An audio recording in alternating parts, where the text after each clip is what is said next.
நாடாளுமன்றத்தில் எதிர்க்கட்சி எம்பிக்கள் அமளியில் ஈடுபட்டதால் பெரும் பரபரப்பு ஏற்பட்டு வருகிறது. குறிப்பாக சிலிண்டர் தட்டுப்பாடானது நாடு முழுவதும் நிலவி வரக்கூடிய இந்த நிலையில்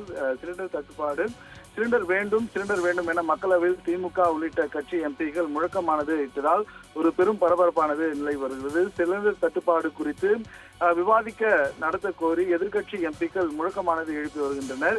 எரிவாயு சிலிண்டர் விவகாரத்தில் நாடாளுமன்ற வளாகத்தில் எதிர்க்கட்சி எம்பிக்கள் போராட்டமானது நடத்தி வருகிறது. இது மட்டுமல்லாமல் அதாவது பிரியங்கா காந்தி, மாணிக்கம் தாகூர், விஜய் வசந்த் உள்ளிட்ட காங்கிரஸ் எம்பிக்களும் பங்கேற்று இந்த முழக்கத்தில் தொடர்ந்து ஈடுபட்டு வருகின்றனர். குறிப்பாக நாடு முழுவதும் இந்த சிலிண்டர் தட்டுப்பாடானது தொடர்ச்சியாக நிலவி வரக்கூடிய இந்த நிலையில், அதாவது நேற்று தினம்தான் நாடாளுமன்ற கூட்டத்தொடரானது கூடியிருந்த நிலையில் ஏற்கனவே கடந்த நாடாளுமன்ற கூட்டத்தொடரின் போது அதாவது எதிர்க்கட்சி எம்பிக்கள் அதாவது அமளியில் ஈடுபட்டவர்கள் தகுதி நீக்கமானது செய்யப்பட்டிருந்தனர். இந்த நிலையில் மீண்டுமாக அதாவது நேற்று தினம் துவங்கி இருக்கக்கூடிய இந்த நாடாளுமன்ற கூட்டத்தொடரில் இந்த போர் பதற்ற காரணமாக இந்தியா முழுவதுமே அதாவது சிலிண்டர் தட்டுப்பாடானது தொடர்ந்து நிலவி வருகிறது. குறிப்பாக பல்வேறு அதாவது ஹோட்டல் உள்ளிட்டவைகளானது மூடப்பட்டிருப்பதால் அதாவது ஓட்டுநர்களுக்கு சிலிண்டர் விநியோகமானது செய்யப்பட தட்டுப்பாடானது நிலை வருகிறது.